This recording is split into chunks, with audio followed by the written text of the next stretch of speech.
CUET 2027 में history को zero से हीरो बनाना है, तो ये रोड मैप आपकी पूरी प्रिपरेशन को बदल सकता है, आपकी प्रिपरेशन को एक नेक्स्ट लेवल तक लेकर जा सकता है। क्योंकि इस सेशन के अंदर हम ये जानेंगे कि हमें अपने CUET 2027 के लिए हिस्ट्री डोमेन की प्रिपरेशन कैसे करनी है।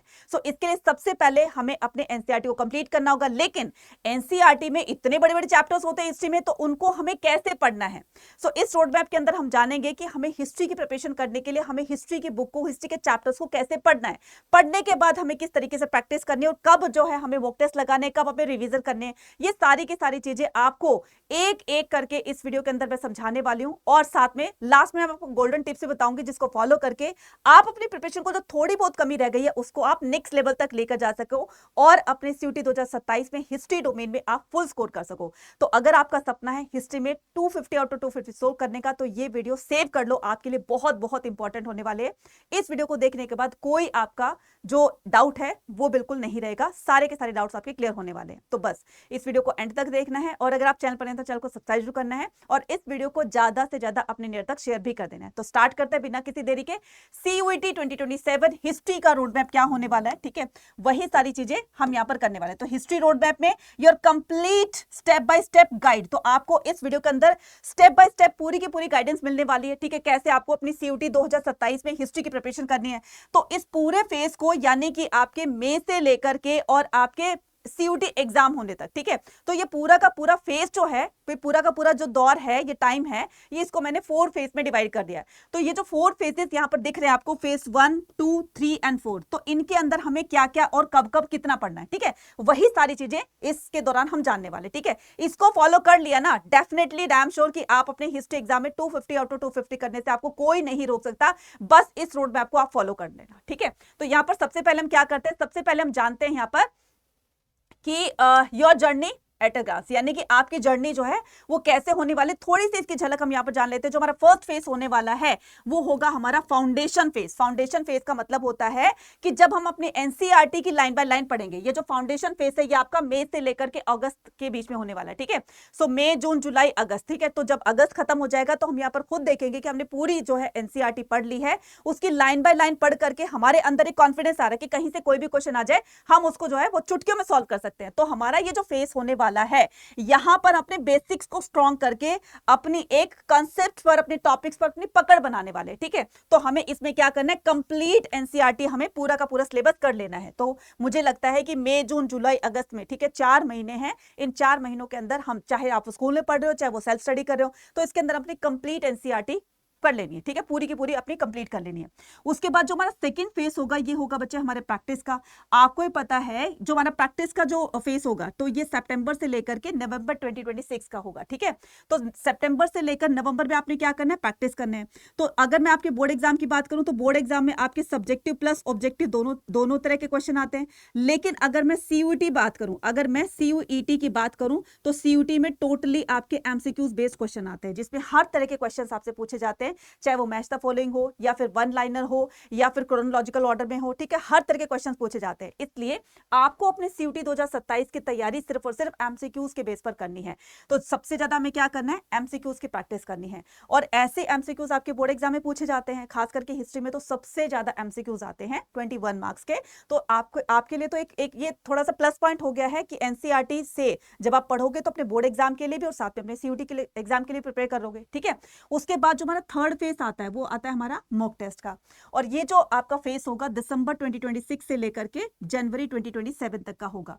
यानी कि इन 1 महीने के अंदर, तो दिसंबर और फिर पूरा जनवरी, तो 2 मंथ्स हो गए, ठीक है, पूरा दिसंबर हो गया, पूरा जनवरी हो गया, ठीक है। इन 2 मंथ्स के अंदर आपने क्या करना है, मॉक टेस्ट लगाने हैं। बहुत सारे बच्चे गलती करते हैं, स्टार्टिंग में मॉक टेस्ट लगाने, यार हम तो 12th में आ गए, चलो अब हम CUET के लिए मॉक टेस्ट लगाते हैं। ये गलती आप मत करना, क्योंकि जब तक आप अपने बेसिक्स को क्लियर नहीं करोगे तब तक आप प्रैक्टिस की तरफ नहीं बढ़ सकते हो, जब तक आप प्रैक्टिस नहीं करोगे तब तक आप मॉक टेस्ट की तरफ नहीं बढ़ सकते हो। तो हमें क्या करना है, पूरा का पूरा स्टेप बाय स्टेप चलना है। तो सबसे पहले हम अपनी एनसीईआरटी पर पकड़ बनाएंगे, हर टॉपिक की लाइन बाय लाइन पढ़ करके हर एक क्वेश्चन को सॉल्व करने की कोशिश करेंगे। जब एक बार हमें सारी कहानी समझ में आ जाएगी तब उससे रिलेटेड हम क्वेश्चन को सॉल्व कर सकते हैं। तो जब हम क्वेश्चन को सॉल्व करते हैं तो इससे हमें 2 बेनिफिट्स मिलेंगे। क्या, एक तो हमें पता चल जाएगा हमारा वीक एरिया कहां पर है, ठीक है, और दूसरा पता चल जाएगा कि हमारा स्ट्रॉन्ग एरिया कौन सा है, यानी कि जिससे कि हम जल्दी से आंसर दे सकते हैं। तो जो वीक एरिया, अब आपने क्या करना है, अब आपने उसको इंप्रूव करना है, क्या करना है, अपना आपने इंप्रूव करना है। तो इंप्रूव करने के बाद खुद देखोगे कि अब उससे रिलेटेड कोई भी क्वेश्चन जब आप सॉल्व कर रहे हो तो वो आपके ठीक हो रहे हैं, है ना। तो फिर हम बढ़ेंगे अपने मॉक टेस्ट की तरफ, क्योंकि ये एक डुप्लीकेट एग्जाम होता है, आप ये समझिए, है ना। तो मॉक टेस्ट का मतलब होता है जैसा आपके एग्जाम में क्वेश्चन पेपर आने वाला है, सेम उसी तरीके का क्वेश्चन पेपर आपको यहाँ पर मॉक टेस्ट के दौरान मिलेगा, और तब आप जब आप उसको सॉल्व करते हो तो धीरे धीरे आप कॉन्फिडेंस भी बिल्ड करोगे, साथ साथ में आपकी स्पीड और एक्यूरेसी पर भी पकड़ बनेगी। एक बात हमेशा याद रखना सीयूटी का पूरा जो एग्जाम है वो स्पीड और एक्यूरेसी का ही खेल है पूरा, ठीक है। तो एक्यूरेसी कब बनेगी, जब आप एनसीईआरटी की लाइन वाले पढ़ोगे, ठीक है। स्पीड कब बनेगी, जब आप ज्यादा ज्यादा क्वेश्चंस की प्रैक्टिस करोगे, फिर जब आप मॉक टेस्ट लगाओगे, तो इसी से पूरा का पूरा आपका सीयूटी एग्जाम निकल जाएगा, ठीक है। उसके बाद में हमारा जो फोर्थ फेज है वो होगा हमारा फाइनल रिवीजन, यानी कि फैब से लेकर के और एग्जाम डे तक। फैब में आपके बोर्ड एग्जाम स्टार्ट हो जाते हैं, मिड फैब में बोर्ड एग्जाम स्टार्ट हो जाते हैं, ठीक है। उससे पहले जितना भी आपने पढ़ा, ठीक है, एक तो वो काम आएगा, ठीक है। बहुत सारे बच्चे साथ साथ में अपनी बोर्ड एग्जाम के साथ साथ में अपनी सीयूटी की प्रिपरेशन करते रहते हैं, क्योंकि देखो डोमेन की तैयारी तो हो जाती है उनकी साथ साथ में, अपने बोर्ड एग्जाम के साथ साथ में, बोर्ड क्लास के साथ में। लेकिन सबसे बड़ी जो दिक्कत आती है वो आती है लैंग्वेज और जीएटी पर, वो आती है लैंग्वेज और जीएटी पर, ठीक है। अब बहुत सारे बच्चे जो स्मार्ट बच्चे होते हैं, टॉपर बच्चे होते हैं ना, तो लैंग्वेज और जीएटी को साथ में ही लेकर चलते हैं, क्योंकि इससे क्या होता है कि जीएटी में खासकर बच्चा फंस जाता है, कंफ्यूज हो जाता है, क्योंकि बहुत ऐसे क्वांट के ऐसे रीजनिंग के क्वेश्चंस होते हैं जहां पर बच्चा कंफ्यूज हो जाता है, और कहीं ना कहीं उनका मोराल डाउन हो जाता है, कहीं ना कहीं वो डीमोटिवेट हो जाते हैं कि यार जब हम मॉक टेस्ट लगा रहे हैं तो जीएटी के और लैंग्वेज के हमारे जो क्वेश्चन है वो गलत हो रहे हैं। क्यों गलत हो रहे हैं, क्योंकि स्टार्टिंग से उन्होंने उस पर पकड़ नहीं बनाई। एक बात हमेशा याद रखना, जीएटी और लैंग्वेज का सिलेबस जो है, खास करके लैंग्वेज का, ये आपके बोर्ड एग्जाम से बिल्कुल अलग होता है। तो ये मत सोचना कि जिस तरीके से डोमेन के साथ साथ में अपने अपने सीयूटी की तैयारी कर रहे थे, डोमेन को लेकर के सीयूटी की प्रिपरेशन हो रही थी, लेकिन जीएटी और लैंग्वेज के अंदर बच्चा ऐसा नहीं होता है, सिलेबस बिल्कुल डिफरेंट होता है। यहां पर बच्चा फंसता है लैंग्वेज के अंदर वोकैब्स वगैरह में, ठीक है, आरसीज वगैरह में, और जीएटी में फंसता है बहुत सारे जो क्वांट और रीजनिंग के क्वेश्चंस आते हैं उसमें, ठीक है। और खास करके जो आपके जीके करंट अफेयर्स है वहां पर भी बच्चे कंफ्यूज रहते हैं। इसलिए आप ये गलती मत करना, तो अपनी क्लास 12th के साथ में ही आप अपनी सीयूटी की प्रिपरेशन करते रहना, ठीक है। तो ये गलती मत कर देना, अगर आपको सीयूटी प्लस बोर्ड एग्जाम में दोनों में टॉपर बनना है तो, ठीक है, दोनों को साथ लेकर चलना होगा, ठीक है। उसके बाद में यहाँ पर ये जो हमारा फेस होगा ये रैपिड रिवीजन का फेस होगा, ठीक है। उसके बाद हम यहाँ पर स्टार्ट करते हैं फेस 1 के अंदर, तो फाउंडेशन बिल्डिंग है, ठीक है। अब इसको बिल्ड करने के लिए हमें कब क्या कितना पढ़ना है, ये हमारा पूरा का पूरा हिस्ट्री का सिलेबस है, ठीक है। सो कंप्लीट एनसीईआरटी सबसे पहले हमने एक बार पूरी की पूरी कंप्लीट कर ली, उसके बाद understand the concept and make the short note. जब आप अपने एनसीईआरटी के चैप्टर्स आप पढ़ते हो तो साथ साथ में नोट्स बनाते रहिए। इससे क्या हो जाएगा, इससे आप जो है अपने हर एक कॉन्सेप्ट को, ठीक है, पकड़ तो बना ही रहे हो, साथ में जो रिवीजन के लिए नोट्स बना रहे हो वो आपके रिवीजन में, बहुत ही क्विक रिवीजन में आपके काम आने वाले हैं, ठीक है। तो रिवीजन के लिए नोट्स बनाते रहना, ठीक है। उसके बाद ये पूरा का पूरा हिस्ट्री का सिलेबस है, ठीक है। डेली टारगेट का आपने क्या करना है, 1 to 2 hours regarding the NCERT. तो आपको क्या करना है, एनसीईआरटी पढ़नी है 1 से 2 घंटे डेली पढ़नी है। अपना एक ये बिल्कुल टारगेट बना लो कि हर हाल में मुझे 1 से 2 घंटे अपने डोमेन्स को देने, खास करके हिस्ट्री को देने हैं, ठीक है। यहाँ पर हाईलाइट द कीवर्ड्स, तो जो भी आपको चैप्टर पढ़ने के दौरान जो भी आपको लगता है कि ये चीज इंपॉर्टेंट है, आप उसको क्या कर सकते हो, उसको हाईलाइट कर सकते हो, ठीक है। उसके बाद में मेक द चैप्टर नोट्स, और चैप्टर्स के नोट्स बनाना मत भूलना, क्योंकि जो बच्चे जो चैप्टर के नोट्स बनाते हैं बाद में रिवीजन में उतना ही ज्यादा उनको काम आता है। तो क्विक रिवीजन करने के लिए, फटाफट से चीजों को रिकॉल करने के लिए नोट्स बनाने बहुत ज्यादा जरूरी हैं, ठीक है।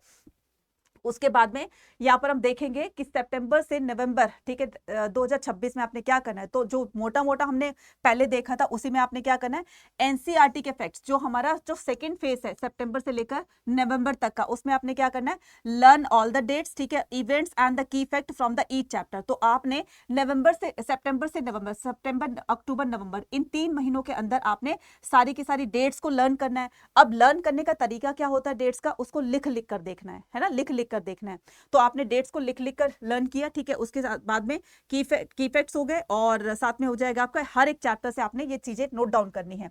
उसके बाद में यहां पर बच्चा फंसता है, यानी कि क्रोनोलॉजी ऑर्डर के क्वेश्चन जब आते हैं तो बच्चा रिकॉल करता है। रिकॉल करने के लिए उसको टाइमलाइन पर जाना पड़ेगा, टाइमलाइन को रिकॉल करना पड़ेगा।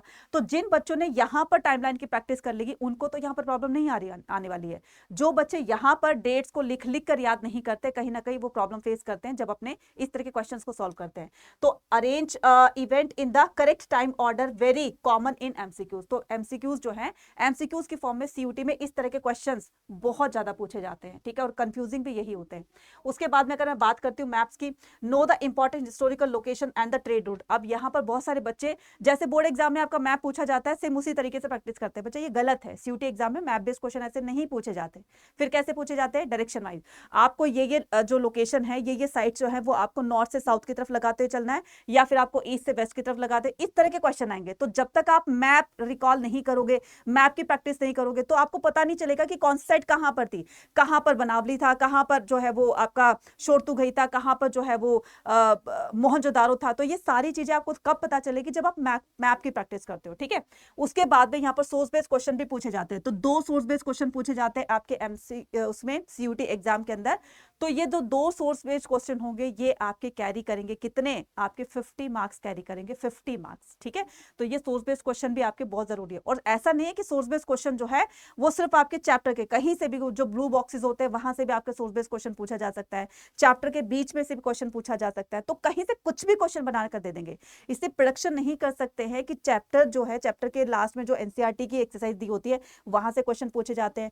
इवन जो पिक्चर्स के नीचे का जो कंटेंट होता है वहां से भी क्वेश्चंस बना दे जाते हैं। इसलिए मैं फिर से कह रही हूं कि आपको कोई भी चीज ऐसे स्किप नहीं करनी है, कोई भी वर्ड आपने स्किप नहीं करना है जहां से कोई क्वेश्चन बने और आप उसको ना सॉल्व करो। इसलिए एनसीईआरटी की लाइन बाय लाइन पढ़ना बहुत जरूरी होता है, ठीक है। तो हाउ टू प्रैक्टिस, अब आपने प्रैक्टिस कैसे करनी है? PYQs, previous year question paper solve करने। इससे जो क्या हो जाएगा, पता चल जाएगा कि किस चैप्टर से, किस टॉपिक से बार बार क्वेश्चन पूछे जा रहे हैं, ठीक है। चैप्टर वाइज एमसीक्यूज की प्रैक्टिस करेंगे, ठीक है। ये आपके लिए बहुत ही रामबाण हो सकते हैं। और वीकली मॉक टेस्ट लगाएंगे, full length mock test every week. तो जैसे जैसे आपका जो मॉक टेस्ट वाला जो वो फेज आएगा, तो उसमें आपको फुल लेंथ वाले मॉक टेस्ट लगाने हैं, जिससे कि आपकी स्पीड और एक्यूरेसी बढ़ सके और पता चल सके कि कौन से चैप्टर्स आपके वीक है, कौन से आपके स्ट्रॉन्ग है, ठीक है। उसके बाद में यहाँ पर रिवीजन स्ट्रेटेजी हमारी क्या होनी चाहिए? Short notes daily. तो आपको डेली जो है शॉर्ट नोट्स जो आपने बनाए थे, अब उसको रिवाइज करने का टाइम आ गया है। Revise your chapters note every morning. तो आपको डेली सुबह क्या करना है? डेली सुबह अपने इन नोट्स को रिवाइज करना है। Quick the 15 minute review the key fact race. उसके बाद में फुल लेंथ मॉक टेस्ट आपने सॉल्व करने हैं, focus on the weak chapters, और उसके बाद में असर्शन रीजन के क्वेश्चंस भी ज्यादा करने हैं। 2 चीजों में बच्चे फंसते हैं, खास करके हिस्ट्री में, एक असर्शन रीजन में और दूसरा क्रोनोलॉजिकल जो क्वेश्चन आते हैं उसके अंदर। तो अभी से ही अपनी धीरे धीरे इन पर पकड़ बनाना स्टार्ट करो और क्वेश्चन ज्यादा ज्यादा इसके सॉल्व करना स्टार्ट करो। रिवीजन प्लस मॉक टेस्ट, यही आपके सक्सेस का फॉर्मूला है, ठीक है। दिसंबर 2026 से लेकर जनवरी 2027 में आपने क्या करना है? फुल सिलेबस की रिवीजन करनी है, फास्ट आंसरिंग करनी है और एक्यूरेसी बूस्ट, ठीक है। जब आप पूरी तरीके से रिवाइज कर लोगे, आंसर करने लग जाओगे, तो इससे आपकी प्रिपरेशन को एक और ज्यादा एज मिल जाएगी, नेक्स्ट लेवल तक आप उसको लेकर जा सकते हो, ठीक है। तो ये हमारा फेज 3 होगा। उसके बाद में यहाँ पर मोस्ट इंपॉर्टेंट टॉपिक जो है, जो आपके सीयूटी एग्जाम में जहां से बार बार क्वेश्चन पूछे जाते हैं, Harappa civilization, Buddhism, Jainism, Mughal administration, Gandhian era और फ्रीडम स्ट्रगल और इंडियन कॉन्स्टिट्यूशन। ये मोस्ट इंपॉर्टेंट टॉपिक्स है। Do every day. आपको क्या करना है? डेली जो है आपको 2 मॉक टेस्ट अपने लगाने हैं, फुल लेंथ वो भी। उसके बाद में क्विक रिवीजन नोट्स करने हैं। उसके बाद में इंपॉर्टेंट डेट्स और टर्म, ये बहुत इंपॉर्टेंट है, ये बहुत इंपॉर्टेंट है, इसको जरूर जरूर से करना। और स्टे काम एंड कॉन्फिडेंट, ठीक है। ये बार बार जब मॉक टेस्ट आप सॉल्व करते हो, मानती हूँ कि गलतियां होती है, लेकिन गलतियों से आपने सीखना है, डिमोटिवेट नहीं होना। पर ये गलतियां जो हुई है ना, ये हमारी आगे नहीं होनी चाहिए, बल्कि ये गलतियां जो होती है ये हमारे आगे के लिए, हमें बढ़ाने के लिए हमें बहुत ज्यादा बेनिफिट्स देती हैं। तो गलतियों को आप नेगेटिव वे में ना लेकर पॉजिटिव वे में लीजिए, ठीक है। NCERT, MCQs, revision practice, mock test, यही सब हिस्ट्री में आपकी सक्सेस का फॉर्मूला है। तो सबसे पहले अपनी एनसीईआरटी को कंप्लीट कीजिए, उसके बाद क्वेश्चन की प्रैक्टिस कीजिए, देन मॉक टेस्ट लगाइए, पीवाईक्यू सॉल्व कीजिए, यही आपके सक्सेस का राज है, ठीक है। तो ये पूरा का पूरा करने के बाद उसके बाद में यहाँ पर रिसोर्स और गोल्डन टिप्स। अब मैं जो आपको गोल्डन टिप्स बताने वाले ध्यान से सुन लो, ठीक है। तो एनसीईआरटी की बुक को आपने अच्छे से रीड करना है। तो एनसीईआरटी की बुक जो है वो किंग बुक है, ठीक है। उसके बाद में एनसीईआरटी के मैप जो होंगे, इंपॉर्टेंट लोकेशन, इसी से ही आप अपने मैप बेस्ड क्वेश्चन को रिसॉल्व कर सकते हो। उसके बाद में यहाँ पर पीवाईक्यूज की बात करते हैं, तो पीवाईक्यू से पता चलेगा कि किस टॉपिक से, किस चैप्टर से बार बार क्वेश्चन पूछे जा रहे हैं। उसके बाद में एक आइडिया भी लग जाएगा कि कैसे क्वेश्चन हमें सॉल्व करने हैं। एमसीक्यूज जो है, चैप्टर वाइज एमसीक्यूज की प्रैक्टिस कीजिए, सैंपल पेपर्स, ठीक है, वो भी आपने फुल लेंथ जो है फटाफट करने हैं। उसके बाद में यहाँ पर गोल्डन टिप्स क्या हो जाएगी, एनसीईआरटी इज द किंग, तो यही सारी चीजें आपको यहाँ पर मिल रही है। तो focus on the facts, facts के कौन से डेट हो गए, नेम्स हो गए और इवेंट हो गए। तो हिस्ट्री में ये चीजें बहुत इंपॉर्टेंट होती है। Revise regularly, don't leave it to the end. तो आपने जब तक आप उस चीज को कंप्लीट नहीं कर लेते उसको बीच में छोड़कर मत जाओ, क्योंकि दोबारा उसको जब आप पढ़ने बैठते हो तो वो चीजें रिकॉल करने में थोड़ा सा टाइम टेकन होता है। इसलिए जो टॉपिक आपने पकड़ा है उसको एंड करके ही अपनी जगह से उठो। उसके बाद में प्रैक्टिस करनी है आपने एमसीक्यूज की ज्यादा, ठीक है। उसके बाद में never skip the maps and the source based question, ठीक है, you can do it stay. तो आपको ये करना है, जरूर करना है, जिससे कि आप अपने हिस्ट्री में full out of full score कर सको। NCERT plus MCQs plus revision plus mock test, यही सीयूईटी के सक्सेस का राज है आपका। अगर आप इनका वन स्टॉप सोल्यूशन पाना चाहते हैं तो ये इसका वन स्टॉप सोल्यूशन है। तो बच्चा ये जो आरंभ 2.0 बैच है ये ऑलरेडी स्टार्ट हो चुका है। महापैक में आपको पूरे साल में जितने भी बैचेस आएंगे सबका एक्सेस मिल जाएगा। इसके अंदर आपको सीयूईटी के डोमेन की ई बुक मिल रही है, ठीक है, सीयूईटी पीवाईक्यूज की बुक मिल रही है, सीयूईटी मॉक टेस्ट आपको मिल रहे हैं, मॉक टेस्ट सीरीज पूरी की पूरी, और साथ में सीयूईटी के पीवाईक्यूज भी मिल रहे हैं। तो कहने का मतलब पीवाईक्यूज मॉक्स मिल रहे हैं और ये पीवाईक्यूज की ई बुक मिल रही है। तो कहने का मतलब है ये वन स्टॉप सॉल्यूशन आपके लिए। ये आपको ई बुक के फॉर्म में मिल रही है और ये आपको फिजिकल बुक के रूप में मिल रही है। तो आपको अगर इनमें से कोई भी चीजें अगर आपको एनरोल करना है, बैच खरीदना है, तो आप क्या कर सकते हो, इसमें जाकर के एनरोल कर सकते हो और मैक्सिमम डिस्काउंट पाने के लिए कूपन कोड यूज कर सकते हो Y489। अभी जो है वो सेल चल रही है, तो 40 से 40% के डिस्काउंट पर आप किसी भी बैच में एनरोल करके अपनी सीयूटी की प्रिपरेशन हमारे साथ आज ही से स्टार्ट कर सकते हो। क्योंकि जो बच्चा स्टार्ट करता है अर्ली तो वही बच्चा अपने एग्जाम तक आते आते अपने आप को फुल्ली प्रिपेयर कर चुका होता है। तो ये सारी चीजें आपको कहां पर मिल रही है, 40% के डिस्काउंट पर ये सारी चीजें मिल रही है आपको अड्डा 24/7 की ऐप पर, ठीक है। तो सबसे पहले आपने क्या करना है, अड्डा 24/7 की ऐप को डाउनलोड करना है, ऑल कोर्सेज पर जाना है, यूजी पीजी एंट्रेंस एग्जाम पे क्लिक करना है, देन आर्ट्स पे क्लिक करना है। अगर आपके अदर फ्रेंड्स अदर स्ट्रीम से है तो आप उनको भी सजेस्ट कर सकते हो। तो सभी चीजों के लिए तो मुझे लेना है ये महापैक, मुझे विद बुक लेना है या फिर मुझे ई बुक के फॉर्म में लेना है। इसमें आपको फिजिकल बुक मिल रही है तो इसमें आपको ई बुक के फॉर्म में मिल रही है, और ये आरएम 2.0 बैच है। इन सभी के अंदर आपकी सीयूटी प्लस बोर्ड एग्जाम दोनों की प्रिपरेशन करवाई जा रही है।